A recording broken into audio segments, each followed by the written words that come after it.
Welcome back दोस्तों। आज मैं 2018 में रिलीज हुई एक बॉलीवुड मूवी को लेकर आया हूँ जिसका नाम है थ्री स्टोरीज। पहले ही बता देता हूँ, sorry for the bad video quality, क्योंकि मुझे ये मूवी HD प्रिंट में नहीं मिली। पता नहीं क्यों ऐसे मूवीज OTT वाले नहीं लेते।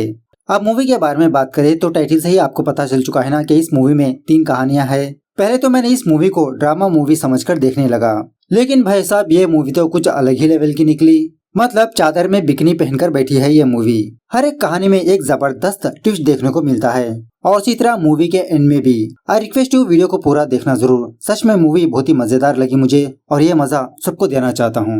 तो चलिए फटाफट से मैं आपको इस मूवी की कहानी सुना देता हूँ। उससे पहले लुटा दो प्यार फॉर इंस्टाग्राम।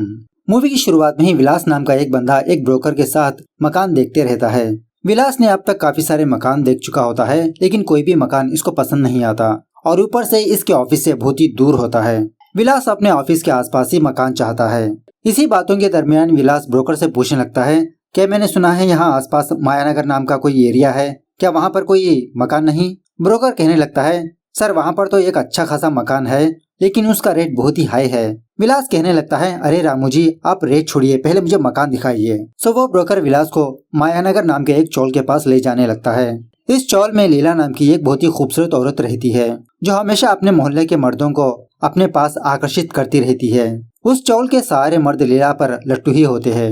उसके बाद और कुछ कैरेक्टर्स को दिखाया जाता है। बाद में इन लोगों की डिटेल से कहानी भी दिखाई जाती है, वो हम बाद में देखेंगे। और उसके बाद फ्लोरी नाम की एक औरत को दिखाया जाता है। वो ब्रोकर विलास को फ्लोरी के पास लाता है क्योंकि फ्लोरी ही अपना मकान बेचना चाहती है।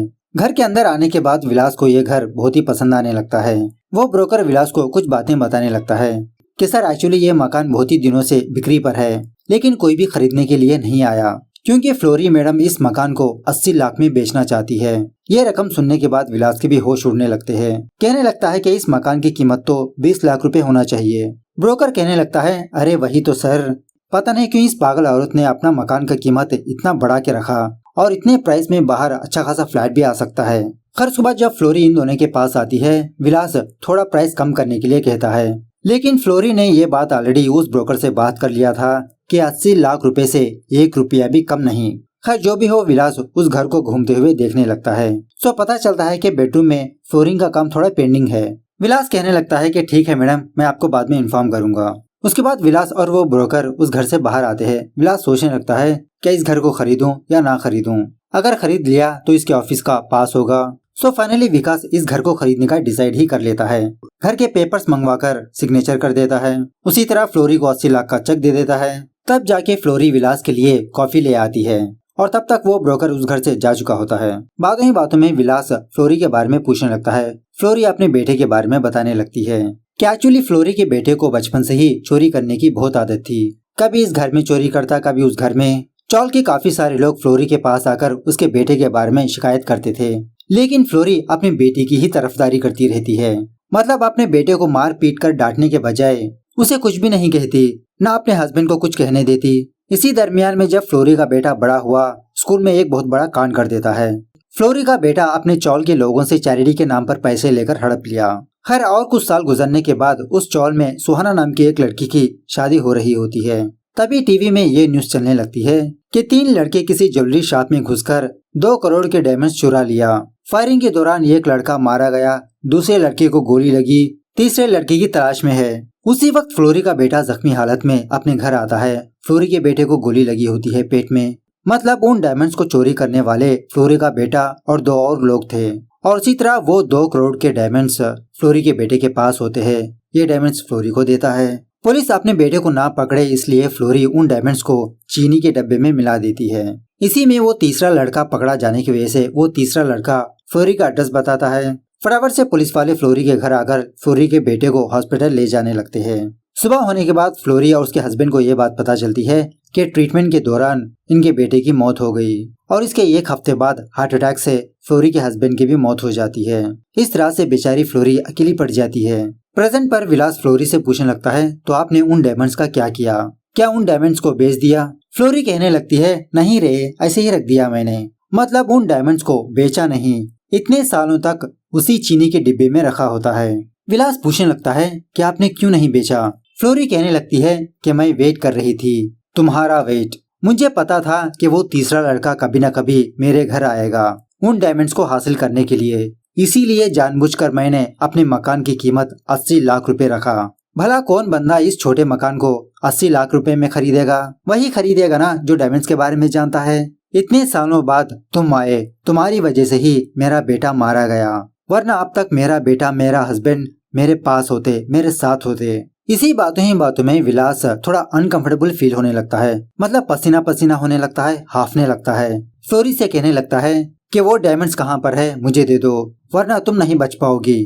फ्लोरी कहने लगती है पहले तुम अपने आप को बचा लो, इस घर से बाहर निकल के तो देखो, क्योंकि मैंने इस कॉफी में स्लो पॉइजन मिला दी, धीरे धीरे तुम्हारी जान निकलती जाएगी। मतलब फ्लोरी ने विलास के कॉफी में कुछ दवाई मिलाई थी, इसीलिए बीच बीच में विलास को कॉफी देती थी। सो वो कॉफी पीने के बाद विलास की फाइनली मौत हो जाती है और यहाँ पर यह कहानी दी एंड होती है। मतलब एंड नहीं होती, बाद में भी कुछ बातें पता चलती है। खैर दूसरी कहानी, उसी चौल में वर्षा नाम की एक शादीशुदा औरत रहती है। वर्षा के हस्बैंड का नाम होता है राजेश। इन दोनों का एक छोटा सा बच्चा भी होता है, लेकिन राजेश बहुत ही पियक्कड़ होता है। बात बात पर वर्षा पर हाथ उठाता, कभी किसी अपने दोस्त को अपने घर बुला लेता दारू वगैरह पीने के लिए। बेचारी वर्षा कुछ छोटा मोटा काम करते हुए पैसे जमाती रहती है, लेकिन ये कमीना राजेश वर्षा के पैसों को खाली करते रहता है दारू पीते हुए। मतलब वर्षा की जिंदगी बहुत ही डिफिकल्ट गुजर रही होती है। अब उसी चौल में सुहाना नाम की एक लड़की होती है ना। वर्षा और सुहाना बहुत ही अच्छे दोस्त भी होते हैं। वर्षा से कहने लगती है तुम उस राजेश से छुटकारा क्यों नहीं पाती? वर्षा कहने लगती है कि मैं अपने बेटे के लिए ही यहाँ पर हूँ। अब सुहाना के बारे में बात करें तो सुहाना का हस्बैंड फिलहाल दुबई में है। बातों ही बातों में सुहाना वर्षा को एक ड्रेस दिखाने लगती है जो इसके हस्बैंड ने अपने हाथों से एम्ब्रॉयडरिंग का काम किया था। ये ड्रेस देखने के बाद वर्षा अपना फ्लैशबैक याद करने लगती है। एक्चुअली शादी होने से पहले वर्षा और शंकर नाम का एक बंदा एक दूसरे से बहुत प्यार करते थे। शंकर भी किसी कपड़ों की मिल में काम करता था। एक दिन वर्षा अपने प्यार की बात अपने फादर को आके बताती है। वर्षा के फादर को ये रिश्ता बिल्कुल भी पसंद नहीं होता, क्योंकि वर्षा ग्रेजुएट है और शंकर सिर्फ 12वीं पास है। दूसरे दिन यही बात वर्षा शंकर को आके बताने लगती है कि मेरे पापा ने हम दोनों की शादी से इनकार कर दिया। शंकर कहने लगता है तो फिर एक ही रास्ता है, हम दोनों भाग चलते हैं। लेकिन वर्षा इस बात से मना करने लगती है, क्योंकि ये अपनी मम्मी पापा की एक लौती बेटी है, उसी तरह अपने मॉम डैड से बहुत प्यार करती रहती है। तो शंकर कहने लगता है कि वर्षा क्या तुम मुझे 1 साल का टाइम दे सकती हो, क्योंकि 1 साल के बाद मैं मैनेजर बन जाऊंगा, तब तो तुम्हारे पापा हमारी शादी के लिए हाँ कह देंगे ना। आज से ठीक 1 साल बाद हम दोनों की दोबारा मुलाकात होगी कोहिनूर ब्रिज पर। अगर किसी वजह से तुम नहीं आ पाई तो मैं समझ लूंगा तुम्हारी शादी हो चुकी है और मैं तुमको फोन भी नहीं करूंगा। हाँ मुझे पता है कि हम दोनों एक दूसरे से 1 साल तक दूर रहना थोड़ा मुश्किल है, लेकिन हमारे फ्यूचर के लिए ये सही भी है वर्षा। सो इस तरह से ये दोनों डिसाइड कर लेते हैं कि 1 साल के बाद ये दोनों इसी ब्रिज के पास मुलाकात करेंगे। तब ये दोनों मिलकर वर्षा के फादर के पास चलेंगे। खैर 1 साल गुजरने के बाद शंकर वर्षा के पास नहीं आता, जिसकी वजह से वर्षा के माँ बाप राजेश से शादी करवा देते हैं। लेकिन ये राजेश तो निकम्मा ही निकला BSD का। खैर प्रेजेंट डे पर सुहाना वर्षा को अपने घर दावत पर बुलाती है, क्योंकि कल सुहाना का हस्बैंड आ रहा है। बाद में पता चलता है कि सुहाना का हस्बैंड और कोई नहीं शंकर है। यहाँ पर शंकर और वर्षा एक दूसरे को देखकर शॉक में रह जाते हैं। इसी बातों के दरमियान राजेश वर्षा को बहुत ही नीचा दिखाकर बात करने लगता है। मतलब राजेश का बात करने का तरीका ही कुछ अजीब का होता है, ना रेस्पेक्ट ना कुछ भी। इसी में सुहाना खाना लाने के लिए बगल वाले घर में जाती है। राजेश भी बैठा बैठा बोर होकर अपने घर जाता है दारू पीने के लिए। शंकर को अकेला देखकर वर्षा कहने लगती है कि उस दिन मैं घंटों तुम्हारा कोहिनूर ब्रिज के पास इंतजार करती रही, लेकिन तुम नहीं आए। अब देखो मेरी जिंदगी क्या हो गई। शंकर कहने लगता है कोहिनूर ब्रिज नहीं, कोहिनूर मिल्स। मैंने मिल्स कहा था। एक्चुअली उस दिन ट्रेन की आवाज की वजह से वर्षा को शंकर की बात सही तरह से सुनाई नहीं दी, और ऊपर से ये दोनों कोहिनूर ब्रिज के पास ही खड़े थे। वर्षा यही समझ बैठी कि 1 साल के बाद इसको यहीं पर मिलना है, लेकिन शंकर नहीं आता। शंकर को कॉल करने की कोशिश करती है, लेकिन करती नहीं, बेवड़ी साली है। अरे पागल औरत, 1 रुपया बचाने के चक्कर में सारी जिंदगी ही गवा दी। थत लेजी फेलोस। अब बेचारा उस तरफ शंकर भी कोहिनूर मिल्स के पास वर्षा का इंतजार करते रहता है। उसके बाद शंकर ने वर्षा के घर गया था वर्षा के बारे में पूछने के लिए, लेकिन वर्षा की माँ ने शंकर से ये कहा कि मेरी बेटी की शादी तय हो चुकी है, अब तुम अपना मुखड़ा मत दिखाओ। खैर तीसरी कहानी, उसी चौल में सोहेल और मालिनी ये दोनों एक दूसरे से बहुत प्यार करते रहते हैं। सोहेल के फादर का नाम होता है रिजवान। उसी चौल में रिजवान की एक छोटी सी दुकान होती है। सोहेल उस दुकान को रन करते रहता है। मालिनी के फादर कब का इस दुनिया से जा चुके होते हैं। मतलब मालिनी के घर में ये और उसकी माँ रहती है। अब इन दोनों का तो मजहब अलग है, सो ये दोनों डरने लगते हैं क्या इनके घर वाले इनकी शादी के लिए हाँ कहेंगे या नहीं। एक रात जब उस चौल में कुछ फंक्शन वगैरह चल रहा होता है, सोहेल और मालिनी एक साथ खूब डांस करने लगते हैं। ये चीज मालिनी की माँ ऑब्जर्व करके मालिनी को अपने घर के अंदर बुलाती है। कहने लगती है कि मैं तुम्हारा बहुत दिनों से देख रही हूँ, ये मत समझो मैं कुछ भी नहीं जानती, मेरे जीते जी ये तुम नहीं कर सकती। मालिनी भी कहने लगती है कि माँ मैं शादी करूंगी तो सिर्फ सोहेल से ही करूंगी। इसकी माँ कहने लगती है कि तुम ये जिद छोड़ दो, तुम जानती हो ना सोहेल की शादी तय हो चुकी है और उसके अब्बू कभी भी तुमको एक्सेप्ट नहीं करेंगे। मालिनी कहने लगती है कि माँ तुमको हम दोनों से इतनी प्रॉब्लम क्यों है, तुम और पापा ने लव मैरिज की थी ना, तो मुझे क्यों रोक रही हो। लेकिन मालिनी की माँ मालिनी को बहुत समझाने की कोशिश करती है। खैर दूसरे दिन ही सुबह सवेरे सोहेल और मालिनी अपने घर से भाग जाते हैं। मालिनी अपनी माँ के लिए एक लेटर छोड़कर जाती है। मालिनी ये लेटर वर्षा को दिखाती है कि मेरी बेटी सोहेल के साथ भाग गई। यही बात कंफर्म करने के लिए वर्षा सोहेल के घर आती है। उसकी माँ से सोहेल के बारे में पूछने लगती है कि सोहेल कहाँ पर है। सोहेल की माँ कहने लगती है कि वो मुझे सुबह से दिखाई नहीं दिया, आखिरकार बात क्या है। तब जाके वर्षा असली बात सोहेल की माँ को बताती है। उसके बाद वर्षा सोहेल की माँ को और मालिनी की माँ को एक साथ बिठाकर पूछने लगती है कि अब हमको क्या करना चाहिए, क्या पुलिस में कंप्लेंट करे। मालिनी की माँ मना करने लगती है क्योंकि एक लड़की का मामला है। सो वर्षा उसी चौल में रहने वाले गणपत राम के एक पुलिस ऑफिसर से मदद मांगती है। सो गणपत राम सोहेल के फ्रेंड्स को पुलिस स्टेशन बुलाकर मार पीट कर उन दोनों के बारे में पूछने लगता है। लेकिन इस बारे में सोहेल के फ्रेंड्स को भी बिल्कुल भी आइडिया नहीं होता कि ये दोनों घर से भागने वाले हैं। इस तरफ सोहेल और मालिनी रजिस्टर ऑफिस आते हैं शादी करने के लिए, लेकिन ये ऑफिसर इन दोनों को 1 महीने के बाद आने के लिए कहता है और इसी तरह इन दोनों से बदतमीजी से भी पेश आने लगता है। खैर अब इन दोनों के पास कोई ऑप्शन नहीं होता, इसलिए ये दोनों मुंबई से बहुत ही दूर स्टे करने के लिए जाते हैं। इस तरफ रिजवान को भी सोहेल और मालिनी के बारे में पता चलती है। जानने के बाद ये तो बहुत गुस्सा होने लगता है। खैर दूसरे दिन सोहेल अपने एक फ्रेंड को कॉल करके अपने और मालिनी के घर के हालचाल के बारे में पूछने लगता है। उसका फ्रेंड कहने लगता है कि पुलिस तुम दोनों की तलाश में है और एक्चुअली उस वक्त पुलिस सोहेल के उस फ्रेंड के पास ही होती है। सो उस होटल का एड्रेस पुलिस को पता चल जाती है।